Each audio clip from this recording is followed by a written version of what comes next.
ठीक है बच्चों, यहाँ पे क्या हो गया कि मैंने क्या बोला कि डेल्टा इज इक्वल टू 0 था, तो ये दो कंडीशंस आ गए।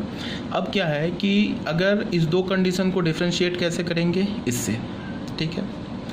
तो यहाँ पे इनफैक्ट हम करेंगे क्या कि जब हमारे पास कोई भी दो प्लेन, तीनों प्लेन नॉन पैरेलल आ जाए, तो हम क्या करेंगे कि किसी भी दो प्लेन को हमने लैम्डा से और म्यू से मल्टीप्लाई करके तीसरे प्लेन के से इक्वेट कर दिया, ठीक है। तो वहाँ से हमें क्या होगा कि जब हम इक्वेट करेंगे तो ऐसे करके ना, ऐसे करके हमें क्या होगा, एक लैम्डा म्यू में इक्वेशन आ जाएगा। जैसे यहाँ पे हमने क्या किया है कि इसको तुम ऐसे देखो,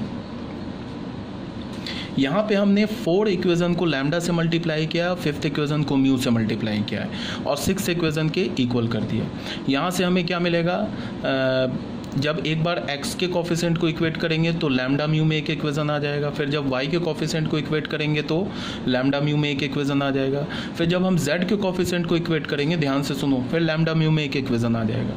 तो लैम्डा म्यू में हमें कितने इक्वेशंस मिलेंगे, 3 इक्वेशंस मिलेंगे, ठीक है। जब एक बार हमने x के कोफिशिएंट को इक्वेट किया, एक बार जब हमने y के कोफिशिएंट को इक्वेट किया और एक बार जब हमने z के कोफिशिएंट को इक्वेट किया, तो किसी भी दो इक्वेशन से तुम, चाहे तुम x के कोफिशिएंट और y के कोफिशिएंट को इक्वेट करो, वहाँ से लैम्डा म्यू का वैल्यू निकाल लो, या y और z को इक्वेट करके वहाँ से लैम्डा म्यू का वैल्यू निकाल लो, तो वो जो लैम्डा म्यू का वैल्यू होगा वो तीसरे इक्वेशन को सेटिस्फाई करेगा ही करेगा।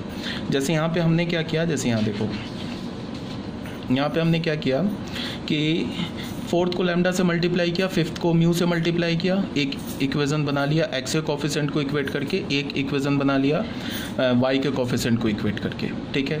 ऐसा भी हम कर सकते थे, x और z को इक्वेट करके लैम्डा म्यू में 2 इक्वेशन बना लेते, वहाँ से लैम्डा म्यू को सॉल्व करते। यहाँ हमने क्या किया, x और y को इक्वेट करके लैम्डा म्यू में 2 इक्वेशन बना लिया। अब लैम्डा की वैल्यू हमने निकाल ली, देखो 3/5, और म्यू की वैल्यू हमने निकाल ली 14/5।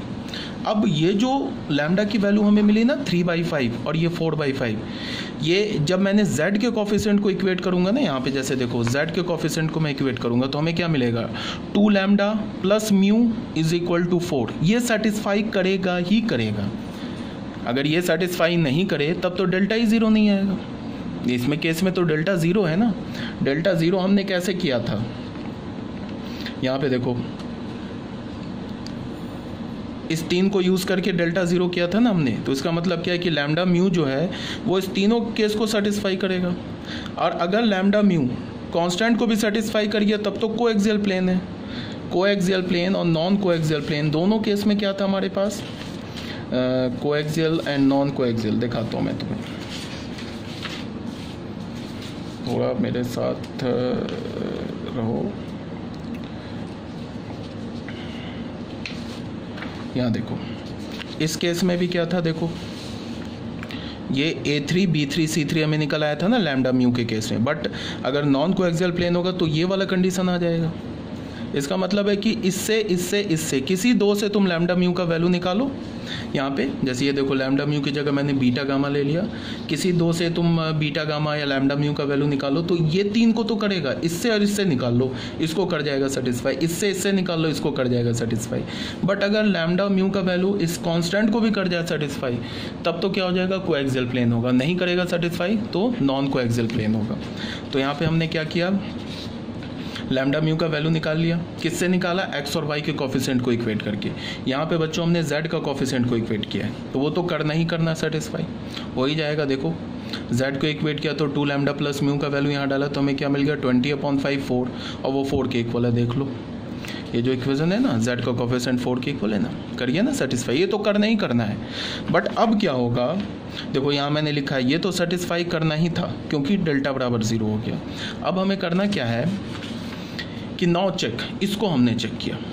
अगर लैम्डा म्यू का वैल्यू इसको अगर तुमने यहाँ पे डाला, अगर D3 के इक्वल आ गया, तब तो सिस्टम ऑफ इक्वेशन क्या होगा, कंसिस्टेंट होगा and infinitely many solution single parameter में होगा।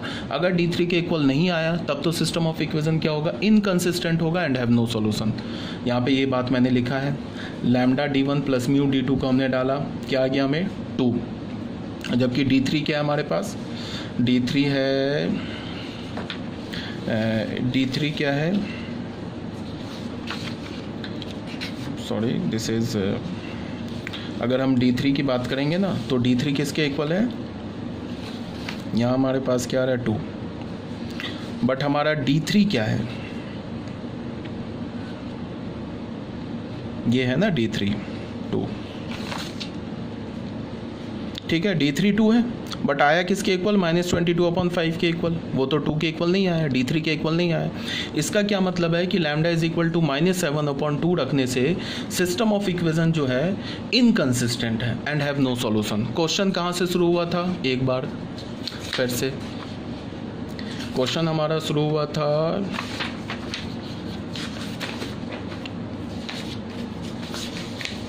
सॉरी बच्चों, जो क्वेश्चन हमारा यहाँ से शुरू हुआ था देख लो,